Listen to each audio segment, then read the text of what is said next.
Hello everybody. Welcome to the session. I'm Murray Leach. A bit of a background. Sound not working? Okay. Bit of background about me. I'm the fellow in the photograph. Just a bit of a potpourri of my background. Work in Network Rail, have done for the last 8 years. Look after IT for what is currently infrastructure projects. By the middle of next year, it'll be called capital programs. And we're responsible for a large tract of infrastructure development across the railway. I'm an old fellow. I've been married 50 years, got 3 children, 7 grandchildren, and I spend most of my time on ski trips, which are spending the kids' inheritance with my wife. A bit about Network Rail. We spend £130 million a day on projects.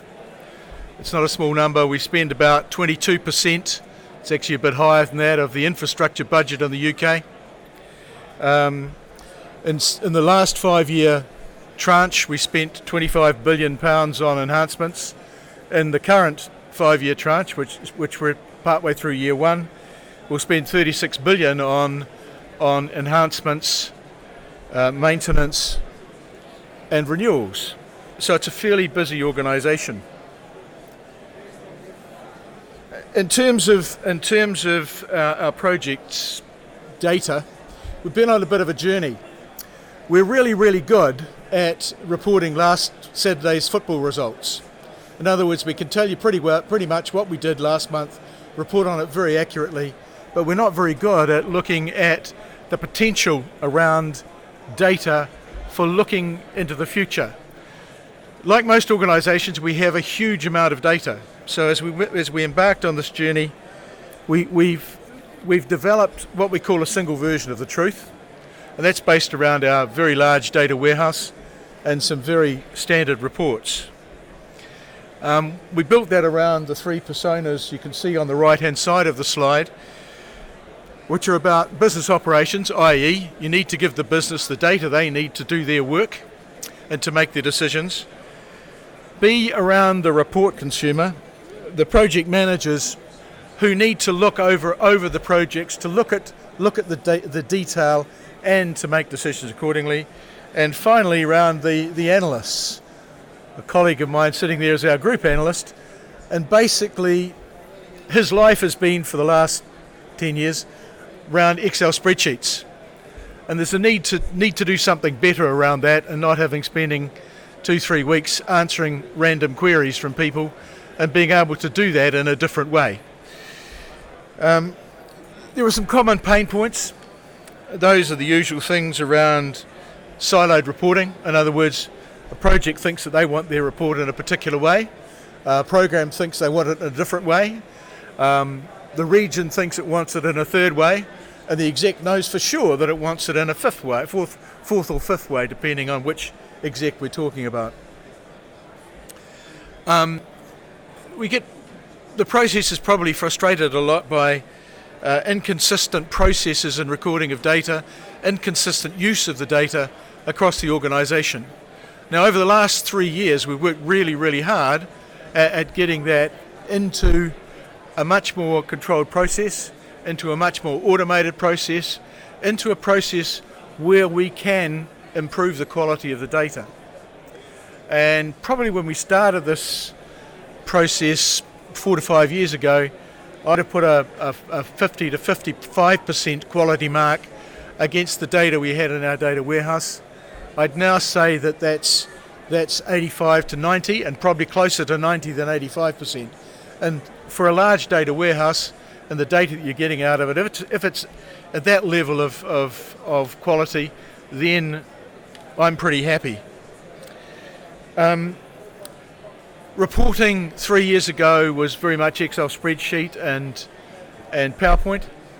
Today it's much more informalised reports that have drill downs that take you to the original source of the data and provide you with a large complex and very useful reporting system.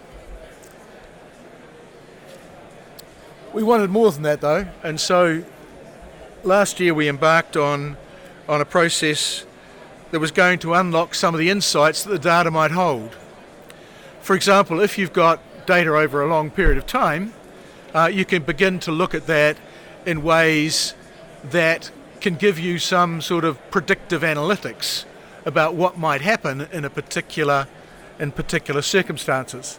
So you can begin to add value to your reporting of last week's football results by looking at form and other information and begin to predict where projects might be if they continue on the same way, or provide some advice on what changes need to be made within a project to ensure that it doesn't go bad. We've had 3 goes at this. We toyed with this in 2 research projects over the last 2 years, and in each of those we got little snippets of information that suggested that there were kernels of good predictive analysis that we could get from reorganizing our data warehouse into a flat file, putting products like Databricks over the top, and running queries and using other tools to report other than our standard Oracle OBIE reporting tools. That led us to this year beginning what is a full POC, proof of concept, where we're looking at what we can do through this, what we call our machine learning approach of looking at bigger data sets than we've looked at for our period reporting, and beginning to look at the value that these reports can add.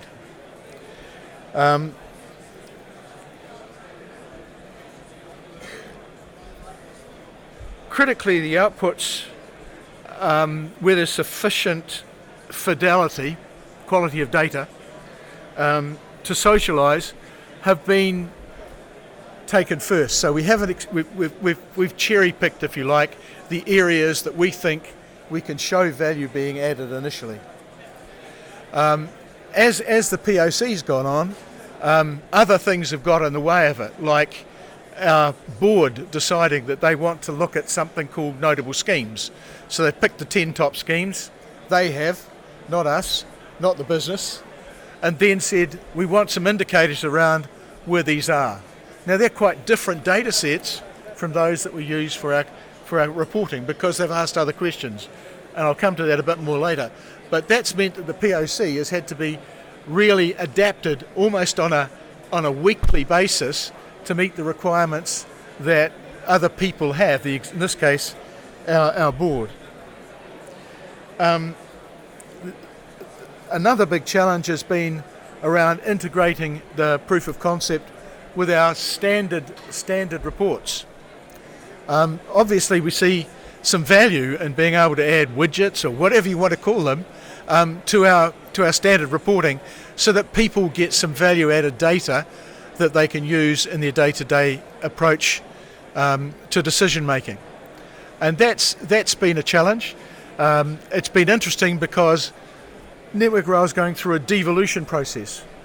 We were a relatively centralised organisation until 12 months ago, and in the current period, we've devolved infrastructure projects back into new regions that have the roots alongside them in those regional organisations, so that we can have a much more devolved approach to managing the railways. That brings with it a number of other issues that we have to deal with about people who might want to have different cuts of the same data that we've been producing for some time. Okay, looking at at what we've done. As far as in machine learning, we wanted to start quite small and then to build.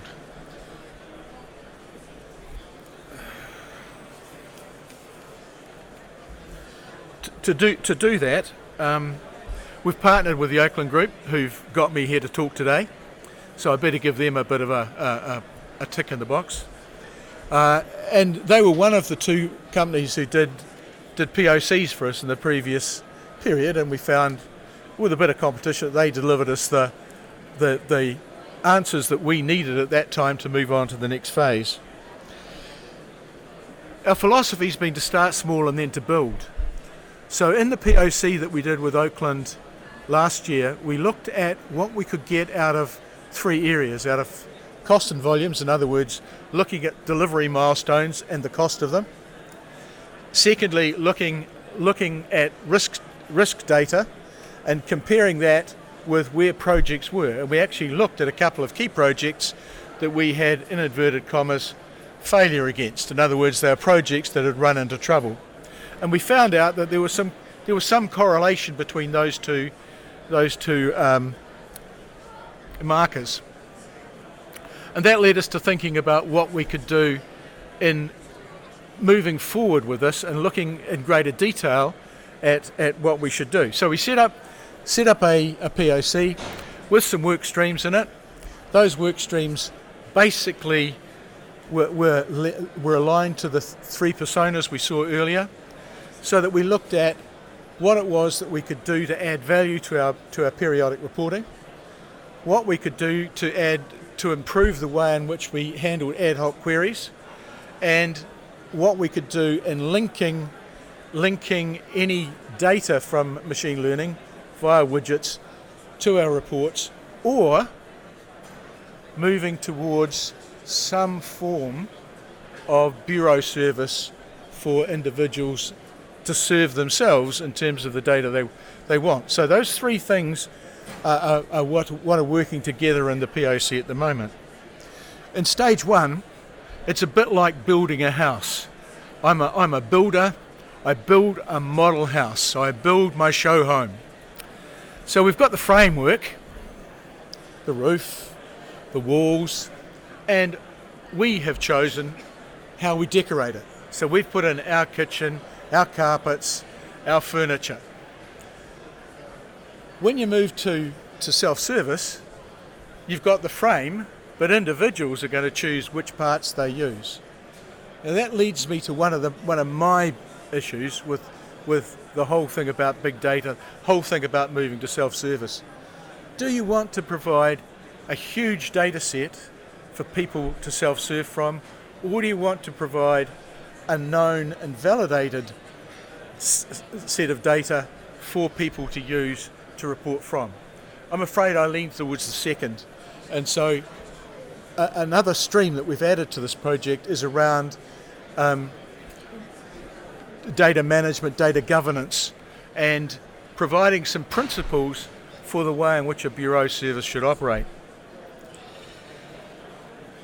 So in terms of what we've done, in the process we've gone through three stands: understanding the value chain within the business, validating what we actually have in terms of labeled data with which we can work, developing practical use cases, and enabling outputs to be accurately described via a data dictionary or a similar tool, so that people can understand when they're taking this field from the data that this is what this field means. And that way we hope to get fewer comparisons of apples with parsnips. In terms of integrating the POC, we have to go through a process of shifting it from what we call our model office.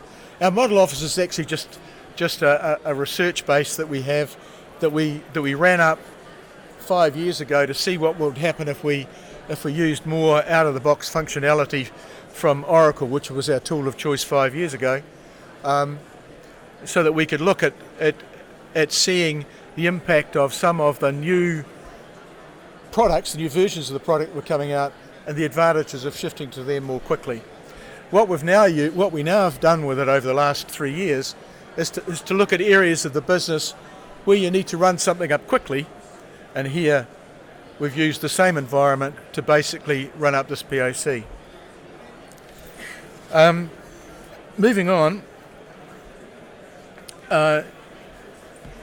in the three pilots, we've looked at a number of areas, and you can see those on the screen. Key things about this has been focusing on the interrelationships between the source systems. Getting as much automation as we can has been a very, very high priority for us. And the work that we're doing now would not be possible without having automated a lot of those data feeds and improving the quality of the data from those data feeds to ensure that the quality data that we have is the best available for us to move forward. We've had to do quite a bit of work around deciding which projects we should use. So some projects in rail are about electrification. Others are about building a new station. Others are about, we've had one in the last 100 years, building a new tunnel. Others are about improving bridges. Others are about land management, preventing slips, erosion, etc. on the railway. Others are about repairing railway lines after flooding or after a catastrophic event, as we had down on the southwest coast, south of Bristol last year.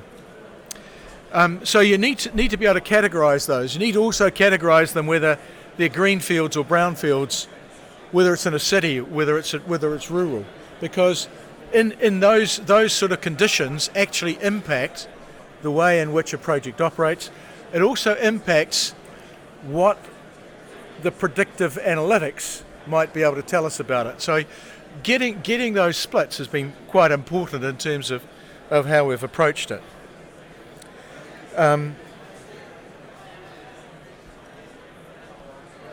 One of the things that this has uncovered is that we're not always as good at updating our data as we should be. For example, I'll give a rough example around risk. In terms of risk gives us a real profile about a project.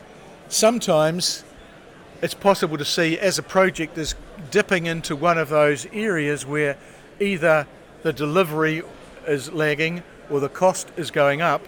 We'll see that suddenly there's a big activity in the risk register because people are beginning to manage the risk around the project. So one of the things we'd like to change in the culture and use the predictive analytics to do is to encourage people to be more accurate in their reporting in that area. But we also have to do a bit of analysis around, are those challenges really meaningful? So we need to know a lot more about the business. We need to work closely with the business. So the journey is sort of, we go up a bit, we plateau a bit, then we go up another stage like that. So it's a pretty interesting process. In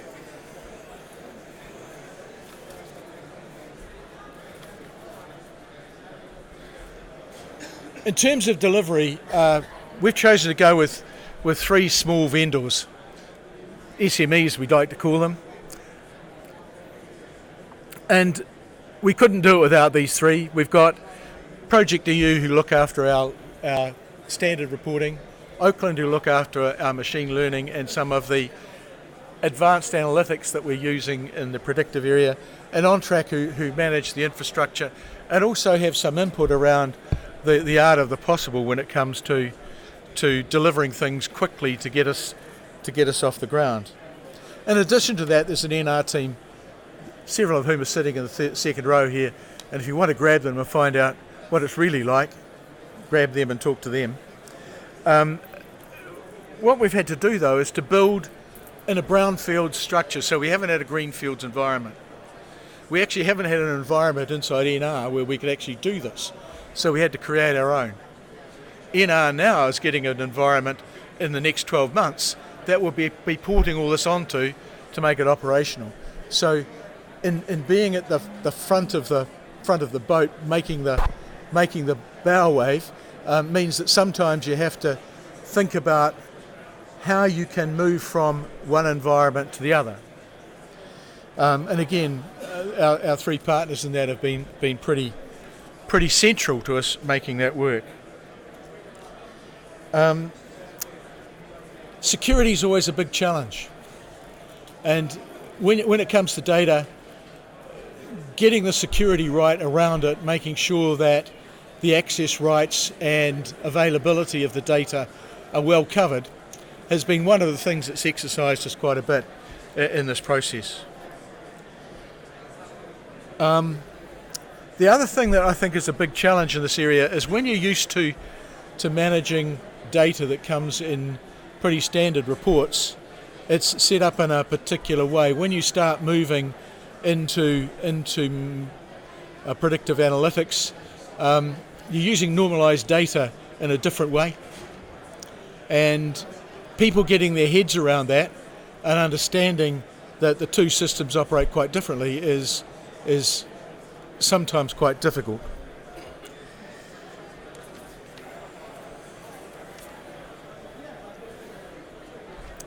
The challenges.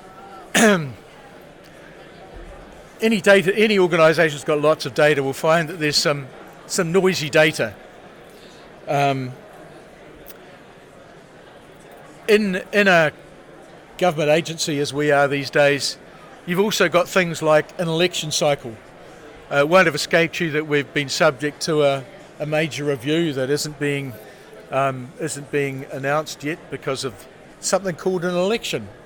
All of those things sort of impact on us.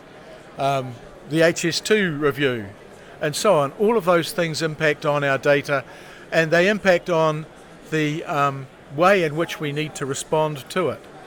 What we've been able to do is to look through the machine learning process at a way in which we can respond more quickly to queries that we get from the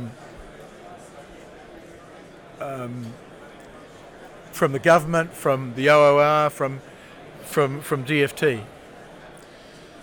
We've also had to automate a lot of manual processes.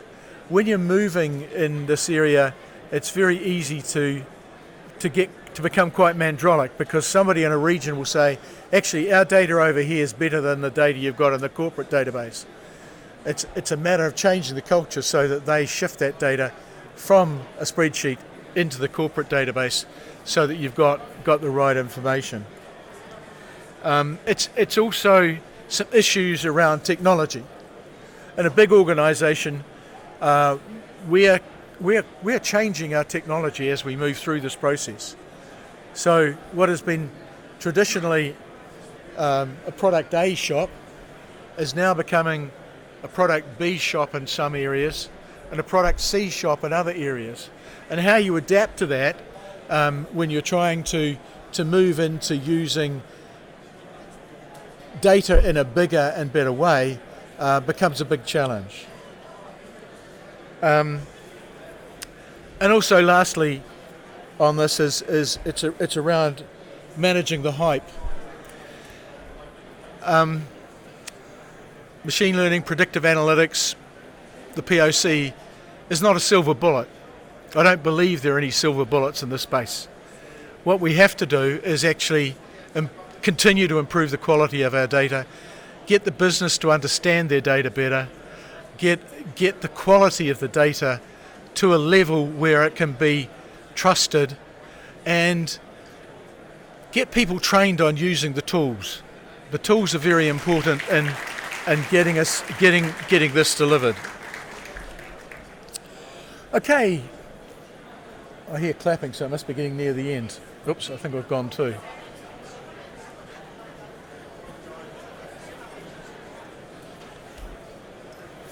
So what have we achieved?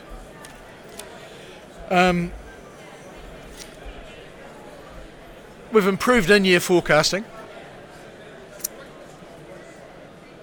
We've got some targeted quality assurance activity. People are now using the data that we're producing from our periodic data and from our new proof of concept to provide assurance across a wider range of areas. Working with the regions and users to get greater compliance in the way in which they provide the data, because that builds data quality. And lastly, unlocking unlocking reporting. Shifting people off spreadsheets and PowerPoint, if we do nothing else but that, we'll have improved our reporting, because we'll be using greater quality data. Okay, and finally, just to finish off, what next? The POC delivers its first stage, or its main stage, on the 11th of December. Thankfully, it's on time and on budget.